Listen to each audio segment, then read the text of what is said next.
Okay guys, I've got my Camp Chef Woodwind set up and ready to go.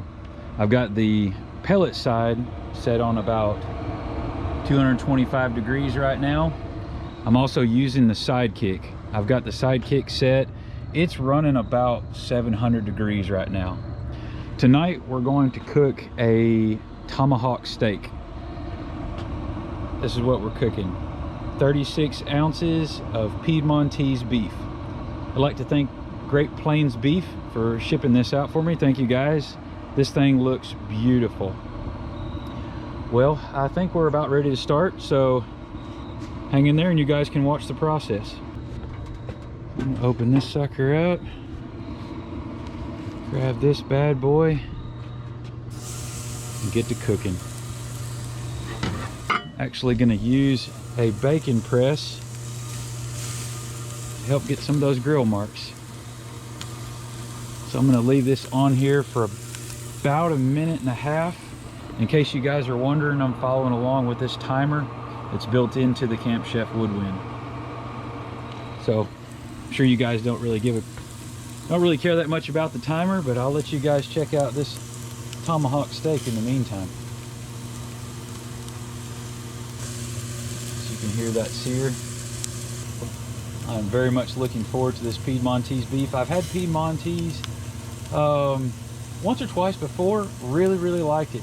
As you guys will see later on when I get finished with it, there's not a lot of fat, not a lot of marbling in the Piedmontese. It's generally very lean, but it's very tender. So if you think about a large ribeye that basically tastes a lot like tenderloin or fillet, that's kind of what you get here. Let's see, we're nearing up on the time. I'm gonna grab my tongs.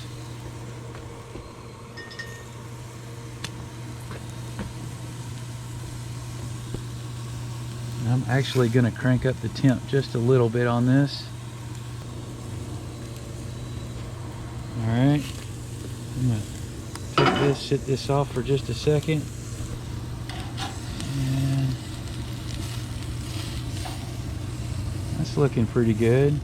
I'm gonna turn this 90 degrees, sit it back down, put that back on there, crank this up. As you can see, down here on the Sidekick, I just now turned it up to medium.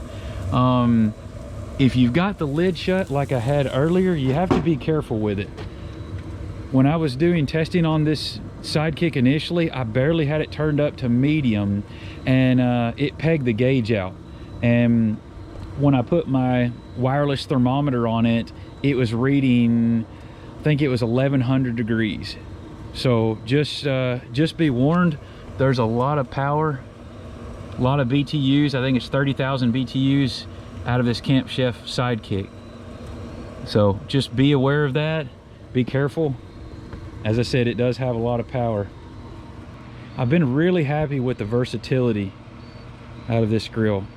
So just FYI, in case you guys are wondering, so I went ahead and ran a temperature probe through the port they have on the side. I actually really like this. So it's blocked off when you're not using a temperature probe, but when you are, it just slides through inside to help keep a little bit more of your smoke on the inside.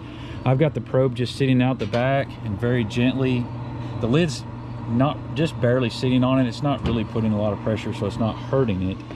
But I've got it prepped and ready to go for when I move the steak into the smoking area. So right now I'm basically just searing it, and then I'm just going to let it smoke the rest of the time until it comes up to medium. Everybody's got their flavor. I usually cook mine till about 140, 145 degrees, which is a happy medium for me. There you go. Look at that. That's beautiful. I'm going to put that back on there. I'm actually going to close this, although it doesn't really need it. As you can see, there's a lot of heat being put off anyway. Uh-oh, got a little blood pouring out of the bone. That's okay, I'll clean it later. Here's a paper towel. As you guys know, the bone in this tomahawk really doesn't do anything, doesn't change the flavor any, it just looks cool. Nothing wrong with that, so I left it on there. If you're gonna grill for the evening and you got a Tomahawk, why not go for some cool factor too? Grill's sitting at about 221 right now. As I said, I've got it set. Zoom in, let you guys see this display. I really like the display on the Woodwinds. As you can see, I've got the temperature set to 225, and I've got the smoke setting set at 4. You guys can take a look. You can see, obviously you can see the smoke coming out of the Sidekick, but you can also see it coming out of the grill and the chute in the back. All right, looks like it's about time to swap this one more time. Yep, that's looking good. I'm gonna scoot it over here just a little bit. I want those flames burning this gorgeous steak. Put that back on there, close that up, and I'm gonna kick it up just a little bit higher just for good measure. Here, I'm gonna zoom in a little bit.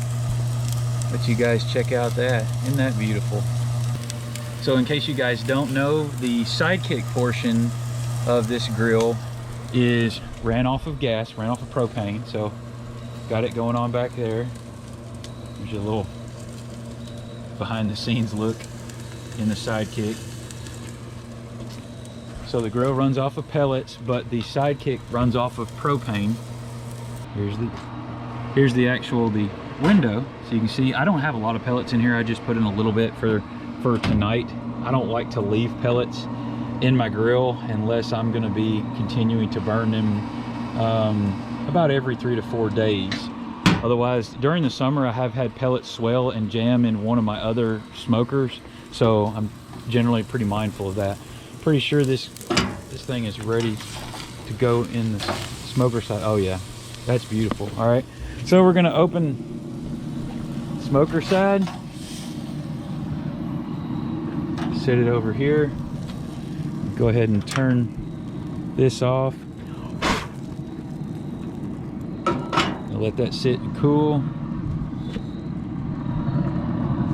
and set my tongs down, get my temperature probe out, stick this in the thickest part of the meat.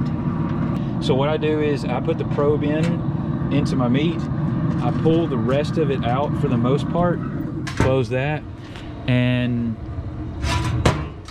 sorry about that, and just kind of let it hang in front of the grill. Now, if you didn't want to use the Sidekick for searing or use the grill box, this is the grill box attachment, by the way. They make a pizza stone, they make a flat griddle, which is awesome. I cooked some bacon with it, some eggs, some breakfast stuff, and I've sauteed some vegetables with it. I really like this. I like this grill box also for 2 reasons. One, for searing like we just did, and you can see how beautiful it turns out. It makes some awesome grill marks. The other thing is if you're cooking on the smoker side or the pellet side and you want to just saute some vegetables real quick or something like that, you can turn the Sidekick on, throw some vegetables on, roast them or saute them real quick, and dinner's done. Oh, one other thing, if you did want to sear on the pellet side, you can do that as well. You'll see this little grill right here listed, this little knob right here listed as grill knob. That's so that you can actually pull this rod. I'm gonna actually show you. Just pull this rod. When you do that, it opens up a metal plate. It moves a metal plate out from underneath, or out from on top of the fire pit, the fire pot. When you do that, it opens up those flames directly to the meat above. So if you wanted to sear your meat on the pellet side, you can do that as well. That's what's awesome about the Camp Chef, especially if you've got the Sidekick too, is the versatility. You have a lot of options, a lot of things you can do with this grill.